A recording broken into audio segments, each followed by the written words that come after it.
Well, it is very unfortunate when this first time this news came into the media that hundreds of Indian students, they were being deported from there because their papers were not genuine. They were fraudulently given permission to or visas to for education.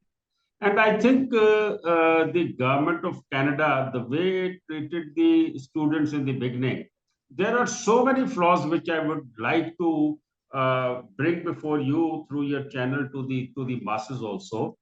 That once the visa was given to them, what was the High Commission or the government of Canada doing? One thing is right that there were some agents who brought these children into their net and they created those fraud documents. But it was the duty of the High Commission and the Canadian government to verify whether their documents were right or wrong. And had it been in case of 4 or 5 children that it would happen for 1 week, 10 days, and it was detected, it went on for years together. But Canadian government could not identify the fraud, which they have identified now. And when they have identified, when they have given the admission, you know that these people who have gone for these studies are not cheap over there. You have to pay through your nose to get to the colleges. And when they got admission, they managed the funds, they cleared the exams, and they were given admissions. And after giving them admissions, they were allowed to even change their colleges. And uh, they were issued work permit. They even gave taxes also. And uh, in these years, government never detected anything. Only when they applied for PR, they say that your documents are not right, you have come through a wrong channel, and there is a fraud. I said, why do you detected this fraud in the tail end of the process, and in which it went on for years together?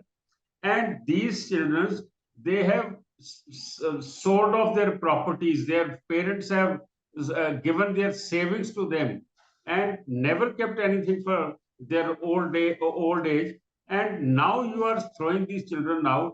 I think the government of Canada must be lenient to them, number one, must compensate to them, and people who are involved. It is not only the agent, it is the embassy staff, it is the government department which is dealing with the education or visa system. They must be the total fraud must be detected and people must be taken to task. When a student is working over there, he's already drained out all the funds that his family or her family was having, and over there he's also working on small jobs to make his ends meet.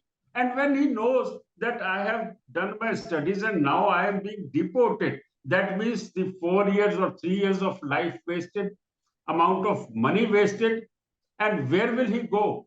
Whom he will run back? It was the duty of the government to come and stand after them, but government has taken a decision that we are going to deport them. I think that was wrong. Now, what I am hearing that government of Canada has said that we are not going to deport, we will check each and every case. I think that is the right approach, but they must also counsel the children that that whatever stress they are going through, they should also not take any drastic steps, or even they don't. The pressure is not felt only by the child; it is the family behind sitting in India who have supported their child to go over there. Our ministry, our government, our foreign ministry, and Modi government must take up this issue seriously. And secondly, it is the onus is on the both the governments. One is Indian government that fraud happened in India. Secondly, the counterpart of these fraudulent people or the agents which are in the Canadian government or in the High Commission, it is the onus of the Canadian government to look into the matter, and so that nobody after this must be taken for ride, or this kind of fraud should not happen. So I think government of India and government of Canada, they have to work jointly to go to the roots of this fraud and it should be stopped, and the culprits must be punished. I think government of India must also look into the matter that whatever the help these children need over there, they must be there, because government must be standing after them. And if our government tracks back, it is not standing behind their children, I think then the Canadian government won't feel the pressure.